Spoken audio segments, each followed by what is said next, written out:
멀미약은 6시간에서 최대 12시간 정도 흘러 약효가 모두 떨어진 뒤에 운전을 하거나 기계 조작 등의 섬세한 일을 하도록 합니다. 그러나 감기가 걸린 상태로 부득이하게 운전을 해야 한다면 종합감기약으로 잘 듣는 거 아무거나 좀 주세요. 최근에는 졸음이 오지 않는 성분이 들어있는 종합감기약도 판매되고 있으므로 전문가와의 상담을 통해 안전하게 복용한 후 운전을 하면 사고의 위험을 줄일 수 있습니다. 특히 멀미약의 경우는 운전자가 또 한 가지 조심해야 할 것이 있는데 멀미약을 복용한 뒤에 운전을 하는 것도 위험하지만 붙이는 멀미약을 운전자가 잘못 사용했을 때도 큰 사고를 당할 수 있다는 사실 알고 계십니까? 붙이는 멀미약을 만지고 난 뒤 눈을 비빌 경우 앞이 보이지 않을 수 있기 때문 몰랐어. 붙이는 멀미약에도 어김없이 들어가 있는 스코폴라민 이것이 눈에 들어가면 동공이 커져서 결국 초점이 맞지 않게 되는 것은 물론 갑자기 많은 양의 빛이 들어와 눈부심 현상이 생겨 순간적으로 시력을 상실할 수 있다는 것. 의과 대학생 2명의 자원에 의해 실제로 실험을 해본 결과 멀미약을 만진 손으로 눈을 비비고 난 후 실험 참가자의 동공이 확대되는 것을 볼 수 있었는데요. 맞네. 엄청 커졌어요. 1.0이었던 시력 또한 급격히 저하되어 불과 30cm 앞에서도 글자를 잘 알아보지 못할 정도였으며 이전에는 능숙했던 간단한 실꿰기조차 버거워하는 모습을 볼 수 있었는데요. 실제로 2004년 멀미약을 붙이고 있던 최모 씨가 남편 대신 운전을 하다가 갑자기 앞이 보이지 않고 심하게 눈이 부신 증상이 나타나 결국 교통사고를 내고 말았고 그 사고로 부부가 큰 부상을 당한 사건이 있었는데요. 이런 부작용을 미리 예방하기 위해서는 붙이는 멀미약을 만진 손으로는 절대 눈을 비벼서는 안 되며 곧바로 손을 깨끗이 씻어야만 2차적인 사고를 막을 수 있습니다. 이처럼 약국에서 간단히 구할 수 있는 멀미약도 주의사항을 잘 따르지 않았을 때 예상치 못한 부작용을 낳는다는 것을 절대 잊지 말아야겠습니다. 그러나 무엇보다 중요한 것은 안전하게 운전을 할 수 있는지 스스로 냉정하게 판단할 줄 알아야 한다는 것입니다. 감기에 걸린 것만으로도 피로감과 시야가 나빠져 주의력과 판단력이 떨어질 수 있는데 그러므로 감기에 걸렸다 싶을 땐 직접 운전을 하는 대신 대중교통을 이용하도록 하는 것이 좋습니다. 건강한 생활을 할 수 있도록 도와주는 우리 생활에 반드시 필요한 약.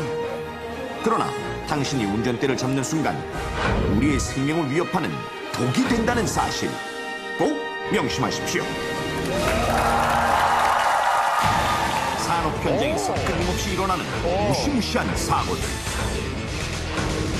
우리의 소중한 생명을 지키기 위해 자, 오랜만에 다시 왔습니다. 한국산업안전보건공단과 위기탈출 넘버원이 나섰다. 산업 현장의 스크루지, 위험한 황태자. 아, 귀여워. 월요일 아침 일이 많이 밀려있는 탓에 평소보다 일찍 출근하는 예빈. 이쁘네, 예빈 씨. 네네. 아, 이뻐요. 이른 시간인데다가 넘버짱 공업사가 변두리에 있다 보니 주위 사람들은 거의 보이지 않고 한산한데 이때 뒤쪽에서 누군가의 인기척이 느껴지고 수상한 복장의 남자를 본 순간 머릿속에 뭔가 떠오르는데 무섭고 불안한 마음에 발걸음을 짚직하는 예빈. 빠꾸인데요, 빠꾸? 하지만 그럴수록 속도를 빨리해 예빈의 뒤를 바짝 쫓아오는 정체불명의 그림자. 결국 더 이상 도망갈 수만은 없다고 결심한 예빈이 뒤돌아 일격을 가하는데 여기 치아에 나타났어! 잠깐! 나라고! 회장님 아니에요? 회장님? 아니 왜 이 시간에 이꼴로? 나 감기 몸살 걸려서 사람도 없을 때 출근하려고 했는데. 전 회장님인지 모르고. 죄송해요 회장님. 아침부터 운명을 쓰는 너무 억울하기만 합니다. 그렇게 아침부터 한바탕 소동이 벌어진 그날 오후 현장으로 향하는 두 사람. 회장님, 컨디션도 별로 안 좋으신데 현장은 나중에 둘러보시는 게 어떨까요? 아니야. 내가 오늘 아침부터 마스크까지 챙겨왔거든? 오늘 둘러봐야지. 그럼 전 현장 소장님들 찾아뵈고 갈 테니까 먼저 둘러보고 계세요. 아, 참 그리고 들어가실 때 이 보호 장비 꼭 착용하시는 거 잊지 마시고요. 예빈이 자리를 뜨자 현장을 둘러보기 위해 제일 먼저 전신 보호의를 입고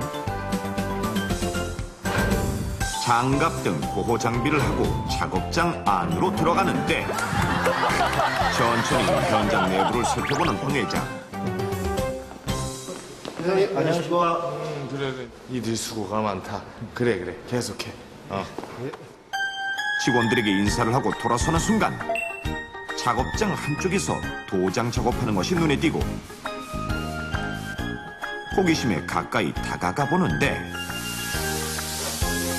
도장 작업 과정이 신기한 듯 가까이에서 한참을 지켜보는 황 회장. 그런데 너무 가까이 있던 탓에 도장 물질이 날리자 심하게 기침을 하기 시작합니다. 이윽고 작업이 종료될 무렵이 되자 예빈이 나타나고 회장님, 이런 복장으로 서 계시면 어떡해요? 왜? 네가 준 옷 입고, 네가 준 장갑 끼고, 마스크까지 다 했는데. 이건 제가 드린 마스크가 아니잖아요. 바로 그때 이씨 왜 그래? 정신 좀 차려봐. 예빈 씨. 여기 이씨 좀 봐봐. 상태가 많이 안 좋은 것 같아. 예빈이 자세히 살펴보는데 얼굴에 붉은 반점이 나타난 이씨. 또 마스크 안 하고 작업하셨죠? 마스크 쓰면 답답하니까. 아이고. 제대로 된 마스크를 안 하고 작업하시면 화학 물질에 피부가 노출되면서 지금 스티븐슨 존슨 증후군 증상이 나타난 거라고요. 그렇습니다. 스티븐스 존슨 증후군이란 알러지 반응을 일으키는 물질이나 독성 물질로 인해 나타나는 일종의 피부병으로 주로 약물 부작용으로 나타나는 경우가 많지만 가정이나 산업 현장에서 도장 작업을 할 때 쓰이는 스프레이나 세척 작업에 사용하는 TC라는 유독한 화학물질에 장시간 노출되었을 경우에도 발생할 수 있는데 이 증후군에 걸렸을 때 나타나는 증상들을 살펴보면 가장 먼저 피부 점막이나 잇몸 등에 붉은 반점이나 작은 물집이 생기고 더 심해지면 막이 덮이면서 진물이 나는 것은 물론 궤양으로 발전될 수도 있으며 이 상태가 더 진행되면 전신에 출혈성 발진이 나타나거나 결막염, 호피 등이 동반될 수 있는데 더욱 충격적인 것은 제때 치료를 하지 않으면 사망에 이를 수도 있다는 사실. 실제 2006년 한 제조회사에서 장시간 세척 작업을 하던 40대 남성이 이 화학물질에 과다 노출되어 스티븐스 존슨 증후군으로 사망했는가 하면 같은 해 20대 외국인 노동자 역시 스티븐스 존슨 증후군으로 추정되는 증세로 사망하기도 했는데 이렇듯 장시간 유독 화학물질에 노출될 경우 스티븐스 존슨 증후군에 걸리지 않더라도 자극성 피부염, 다형 홍반, 접촉성 피부질환, 탈색성 병변 등 각종 피부병에 걸릴 위험성이 커집니다. 그렇다면 실제 화학물질을 이용해 도장 작업을 할 경우 사람에게 얼마나 위험한지 직접 실험을 통해 알아보겠습니다. 먼저 작업장을 가정해 세트를 마련하고 한 옆에 마네킹을 세운 후 각종 보호장구를 모두 착용한 실험맨이 실제 도장 작업을 재현하기 위해 세트 안에 들어갑니다. 보여. 곧바로 도장제가 들어있는 스프레이를 벽에 뿌리기 시작하는 실험맨. 꽉 찼어. 이때 실제 도장 작업과 마찬가지로 도장제를 벽면 전체에 골고루 뿌리도록 하는데 야, 잘하는군요. 잠시 후 도장제가 연기처럼 날리며 금세 세트 안 전체가 화학물질로 가득 차고 엄청나잖아. 심지어 세트 밖까지 날리는 모습.